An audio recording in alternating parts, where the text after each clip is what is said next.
Sanibona, ngaphambi singene kwivideo namuhla, ngithi angithathe lethuba ngibonge i-support nothando enikhombise lona lingaphezu kokucabanga kwethu. Siyacela niqhubeke nisiphote njalo ngokubuka amavideo ethu, ungakhohlwa ukukhomenta, ushare, ulike.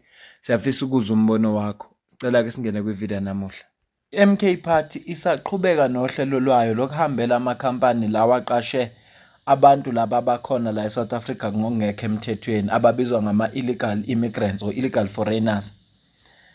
Despite ilethe yabhalwa yi-DA ibhalela ama-companies ukuthi i-MK Party mayifika noma i-Operation Dudula noma i-March and March abokwenza ngakho konke okusemandleni ukuthi bafonela amaphoyisa bavula icase namaphoyisa ngoba akekho umuntu onelungelo lokuthi azobuza abantu ukuthi babuya kuphi abafuna ama-ID wabo ngaphandle komuntu osebenza kwi-immigration. I-video engiyibonile engizokucaphunela yona iphelezelwa ile statement esifundeka kanje. Honorable Nkosentsha Shares conducted overnight visit in Hull Bricks and the company has employed illegal foreigners and 5 of them were arrested together with a Taiwanese boss for employing illegal workers. The company is in Verulam. I suppose tomorrow they will replace foreigners. So le post ibhalwe izolo. Uma be refera ku tomorrow basho usuku lwanamhlanje lo lwango lwesibili.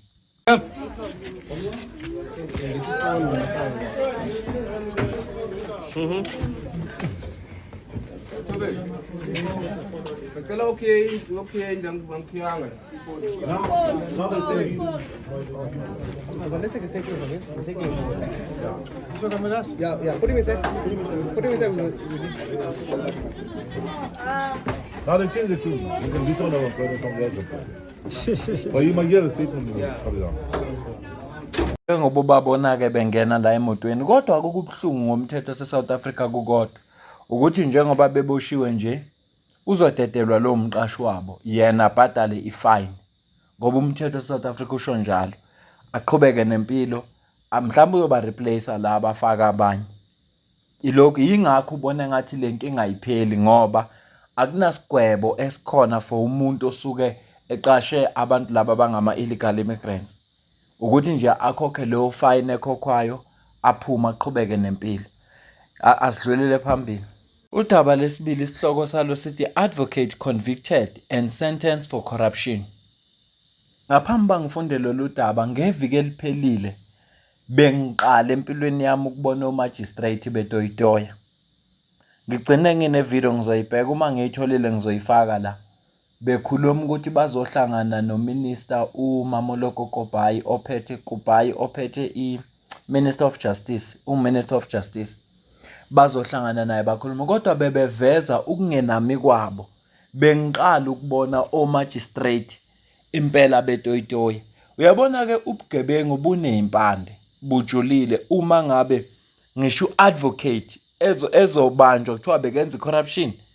Hayi konakele athi sifunde le article siza ukuthi bathini. Phuthi given Motemane lo mbona la ku screen sakho ona 38 iminyaka was on the 20 October 2025 sentenced for corruption by the Bellville Regional Court. This sentence came after he was convicted on 20 June 2025. Motemane was sentenced to 9 years imprisonment, which was wholly suspended for a period of 5 years with condition and 3 years of correctional supervision.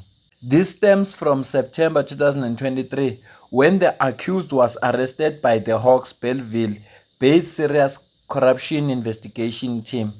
It was reported that on the 23rd of September 2022, a member of the National Prosecuting Authority, NPA, was approached by Motemane and he offered 50,000 rand to file representation in favor of his client and make the state case to disappear. Lo muntu useboshwa yena manje ngoba ubezama ukubribe iprosecute ukuthi abenze iplan lokuthi iprosecutor yenza icala le state libe weak ukuze lo muntu okuyena wenza icala aphume phambili. Uyabona nje mawulalela lenkulumo kuyavela ukuthi lo muntu obeboshwa lo muntu lo obuyena obekabhekene namacala uwumuntu onayo imali. Ngoba lo 50,000 ubungeke uphume kuyena lo advocate. Ubuzophuma kulo muntu oboshiwe. Lo oboshiwe, lo ammele.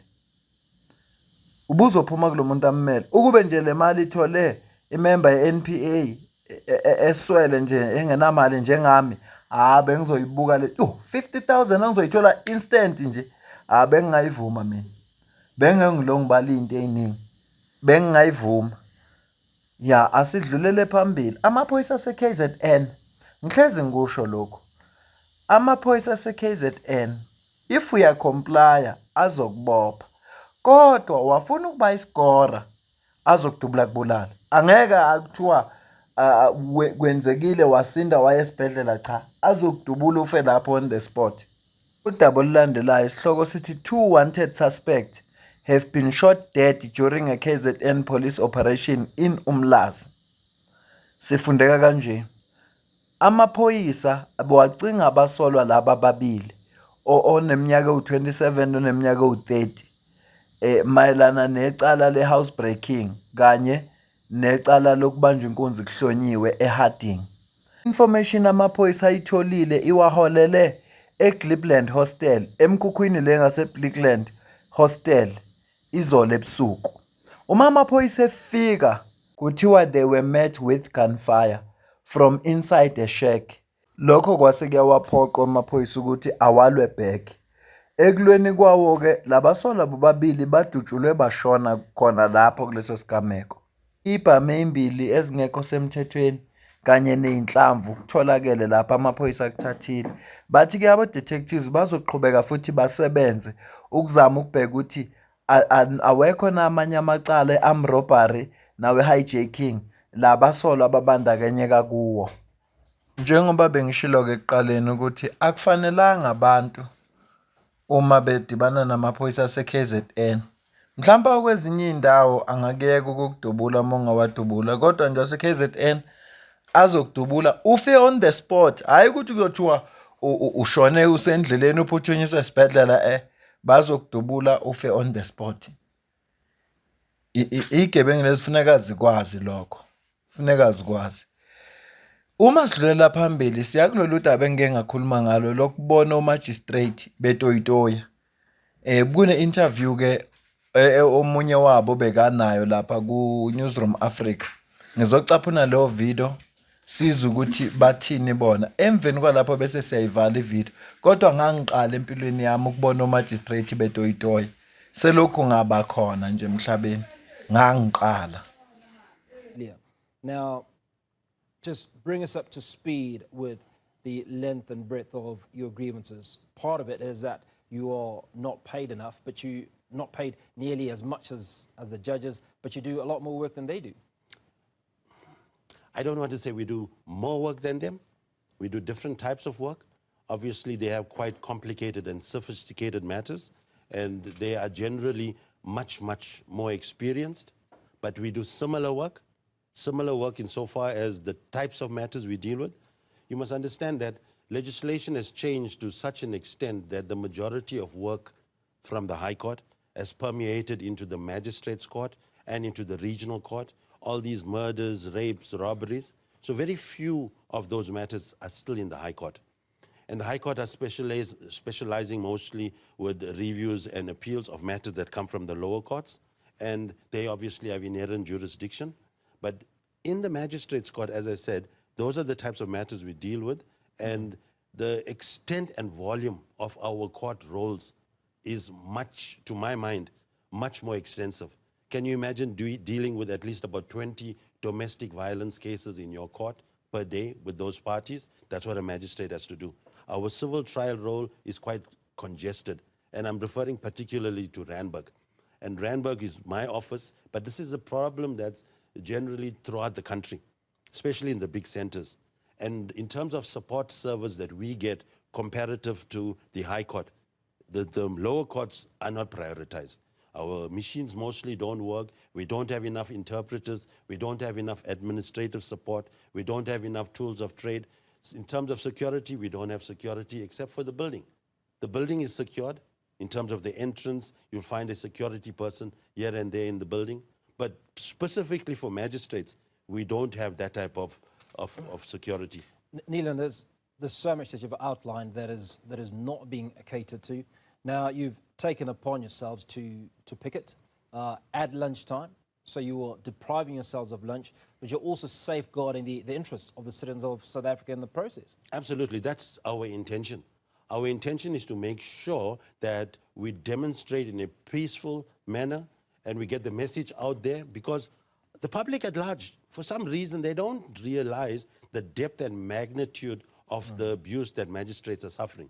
And remember, the reason why we've elected to do this during the lunch break is because we don't want to interrupt the courts. And we are exercising our rights in terms of our constitution, in terms of Section 17, that deals specifically with demonstration and picketing.